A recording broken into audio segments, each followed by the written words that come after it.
Possibly. Yeah, I think Test 1 2 3. Test 1 2 3. Yeah, I think everybody testified that we're starting on time.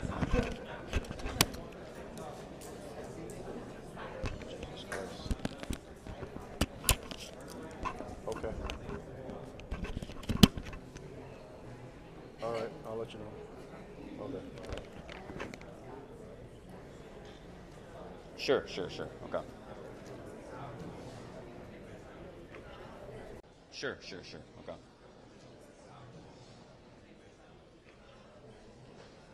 Okay. 1 2 3. 1 2 3. 1 2 3. Oh, okay, no problem.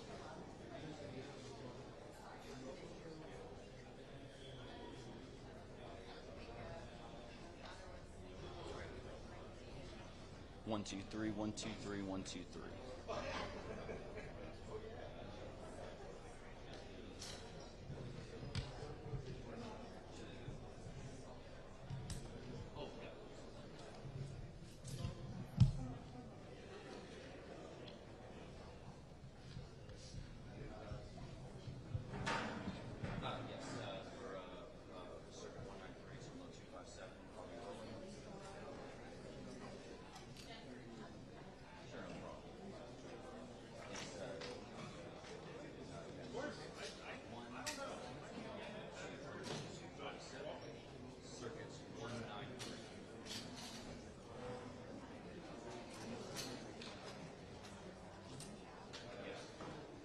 And so you guys are rolling, we're good?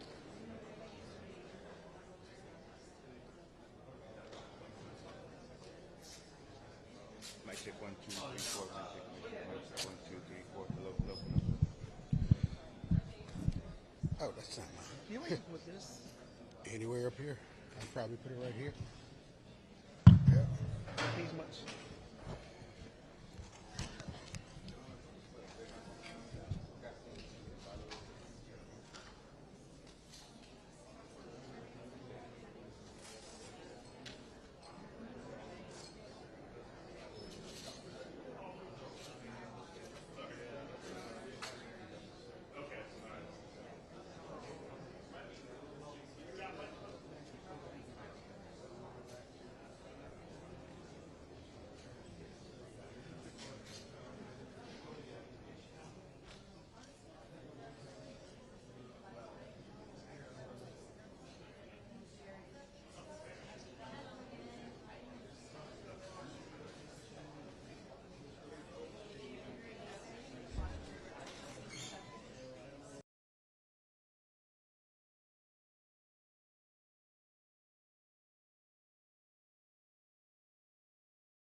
One, two, three, 1 2 3, 1 2 3. Test 1 2 3.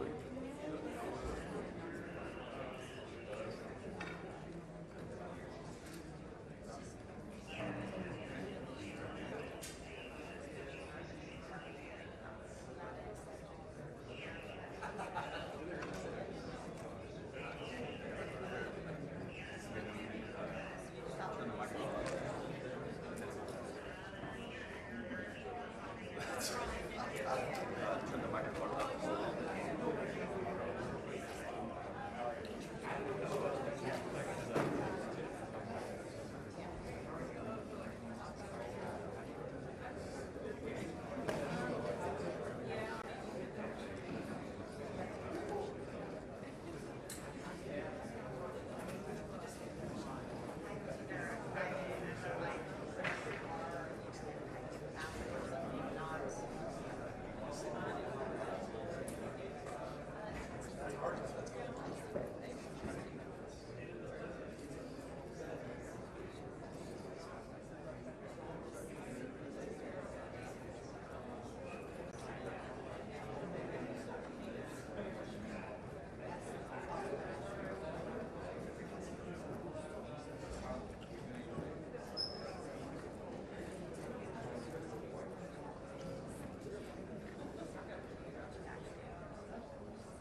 Hey, what's up, dude?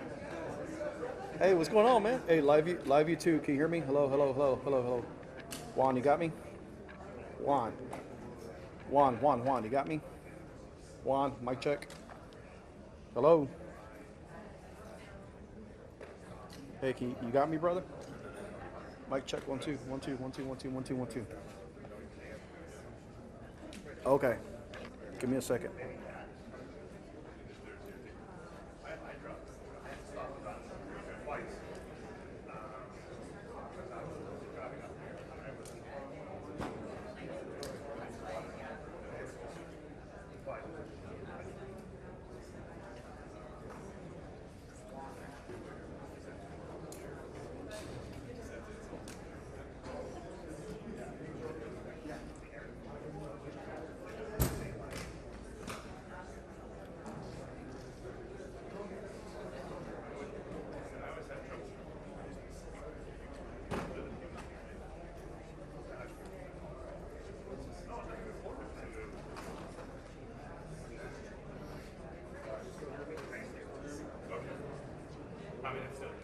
Hello.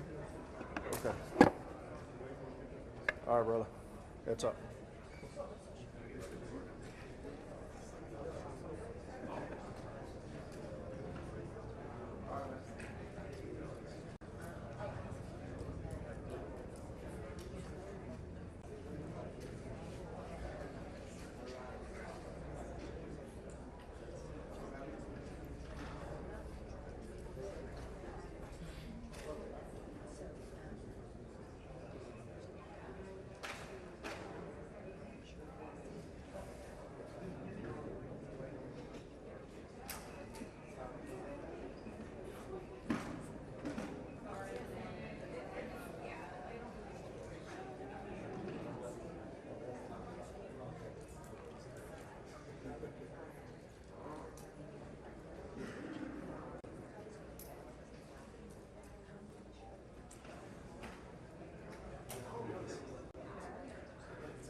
Okay, y'all ready? Okay, thank y'all for being here again today. Larry Letha, Kerr County Sheriff. I'm going to kind of go over some brief notes with y'all real quick, then I'm going to pass it on to the mayor. Hundreds of first responders remain along the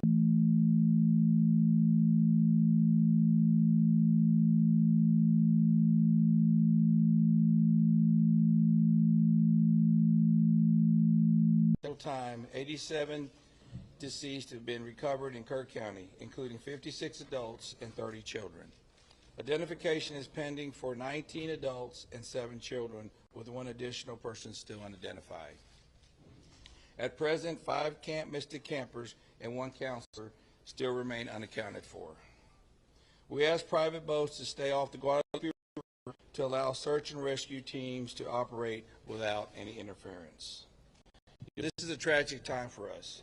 We're so grateful and thankful for all the resources that have been provided to us to do this job. And I can assure you we will not stop until this mission is complete. At this time, I'm going to turn it over to City Mayor.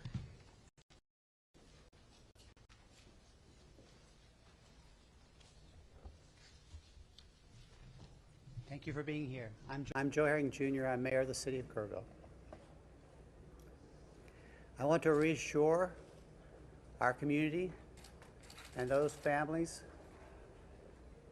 that the city, the county, the state, and the federal experts are working together, not separately, but as one team. If you go inside the Emergency Operations Center, you don't see silos. You see one team. I want to talk briefly about in-kind donations. The outpouring of generosity has been tremendous, and we are grateful. We are working on a new system to accept donations. And when those plans are complete, we will post them online on the city's Facebook page. We are grateful. We need a new system to handle the generosity of the world. Financial donations can still go to communityfoundation.net. That's the community foundation of the Texas Hill Country. Again, we are grateful for the generosity of the world. Over and over, I've asked you to pray. It occurred to me that I haven't asked you for what to pray specifically. Please pray for those who mourn, for those who wait, and for those who help. Now I'd like to call on Lieutenant Colonel Ben Baker.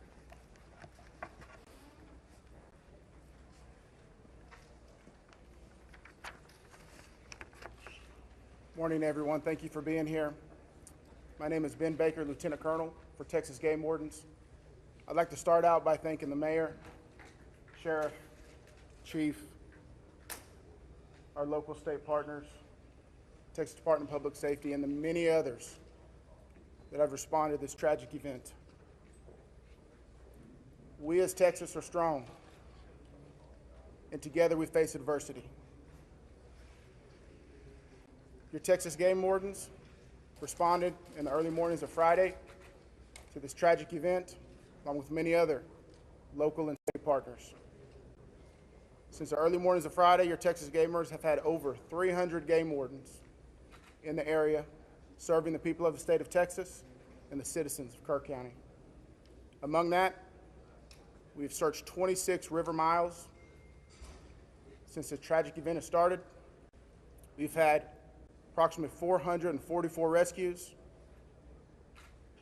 30 recoveries. Some of our resources and assets we have dedicated to this tragic event include 2 helicopters with police teams, 12 teams, 10 canine units, 9 swiftwater boat crews, 15 airboats, 16 UTVs, and 169 four-wheel drive vehicles. Your Texas Game Wardens will remain here and serving the community. We just ask you to continue to pray for the victims, for the families, for your first responders, for everyone involved. We'll open it up now to questions. If anybody has any. Can you talk about how challenging it is for you guys in the mud, for big trees? What's it been like for different terrain? No, thank you for that question. Extremely challenging. You know, we've got, of course, your Texas Game Wardens out there, your local, your state partners, Texas Task Force 1. We've got the National Forest Service out there. We've got A&M Forest Service. We've got numerous responders with specialized capabilities where we've got these large pile of debris. And with our canines and you know, when we're trying to make these recoveries, these large piles can be very obstructive. And to get deep into these piles, it's very hazardous. And those specialized teams have to go in there layer by layer because our first responders, also the safety of them is concerned. So it's extremely treacherous, time consuming, it's dirty work, the water's still there. So we're having to go layer by layer, peeling these off to make those recoveries. So we're, What about mentally? Like, when you guys stumble across someone who may be deceased, how do you process that? absolutely. We process it the best we can. We have professionals in place, our crisis intervention team. All the agencies have some members representing there, and officer wellness is a first responder wellness is a key component to these operations. So we're maintaining and monitoring our officer wellness, our first responder wellness. We're making sure they have the support. It's very tragic whenever you see human life, but to see a child in that loss of life is extremely tragic. More rain I have is a expected question. to come down west of us, and eventually it's gonna get down to Guadalupe River. Is that gonna put a halt to the searches? And if not, how are you gonna change the trajectory of the search and rescue operations? So with the water coming down, that is always a concern, and I'm sure you've been monitoring the last couple of days where we've had some reports of maybe some additional water coming in. Obviously, that's going to impact the search and recovery efforts. You know, us with numerous other agencies do have air capabilities, drone capabilities. We've got numerous fixed wing, rotary helicopters here. So it will alter our patrol patterns and alter our searches, but it won't deter them. I have a Can you question for outline the, what for specific discussions and actions were taken between the time the first flood emergency alert came in at 1:14 a.m. and then when the river first started flooding, those hours later? What were the specific actions and discussions that happened in those hours? Can you repeat that again, please? Sure, absolutely. I would like to know if you could outline, please, what the specific actions and discussions were that local officials took between 1:14 a.m., that's when the first flood emergency alert came out, and hours later when the river first started flooding. What happened in those hours? What I can tell you, when I was first notified, it was around the 4 to 5 area. One of my sergeants was in dispatch when the first calls started coming in, the actual 911 calls come in. It was between 4 and 5 when I got notified. Okay, but prior to that, in that 3 to 4 area, my understanding is, and we're in the process of trying to put a timeline. You know, that's going to take a little bit of time. As I've told you several times, that is not my priority this time. There's 3 priorities. That's locating the people out there, identifying and notifying the next of kin. That is what I'm taking as my job as sheriff here to do. Okay. With all due respect, sir, I think that the community here is asking these questions. What happened? When did it happen? Was the emergency manager awake at the time? Did they push the button to issue an emergency alert? Sir, it's not that easy when you just push a button, okay? There's a lot more to that. And we've told you several times. So did it happen, sir? I can't tell you at this time, You okay? can't tell me if the emergency manager of the county actually issued an emergency alert. Okay, Sheriff, who Shimon, is just give me a second. Emergency Answer the question. Operations Center? Who Let runs him answer the question. the Emergency Operations I'll come back to you. Center? I ain't going nowhere. Appreciate it. Who runs the Emergency Operations Center? We have a communication center, a dispatch, okay? We have a communication center. That's where the calls actually go to the police department, then they're forwarded to Right, us. but leading up to this, in monitoring the weather, there's, in any large city, in any state, there's an Office of Emergency Management that is monitoring the weather, that is watching and listening and getting briefings. Who was getting those briefings in this city, in this county? Who was receiving that information? And who would have ultimately made the decision to evacuate, hearing what was coming in from the Weather Service and other? Okay, what we would have done when we get notified, okay, I'm gonna tell you. You're not emergency management though, right? The sheriff's not EOC. No, there is Who no, is I meant EOC? as the city.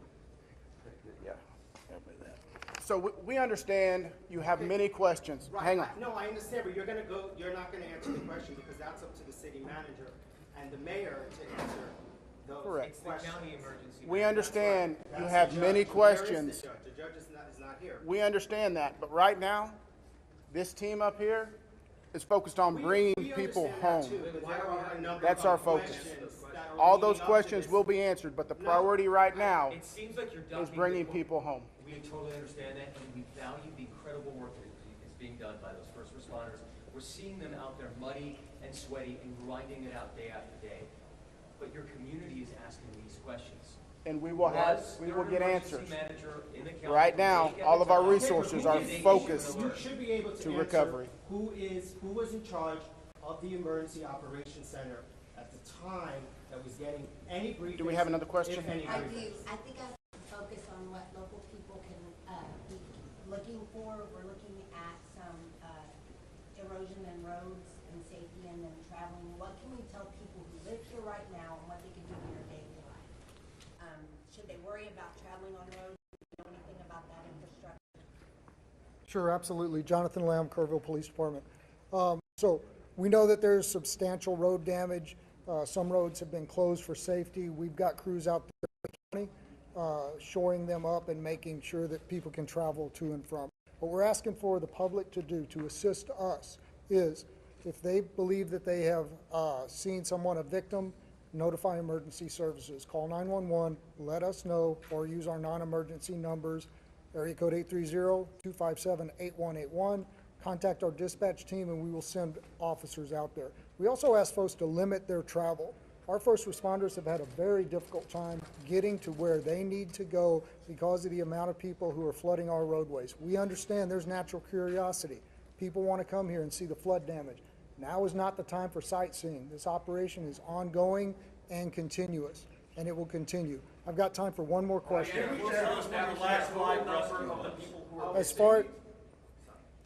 Last question. As far as I know, the last live rescue, unless there's new information, and I don't believe there is, was made on Friday.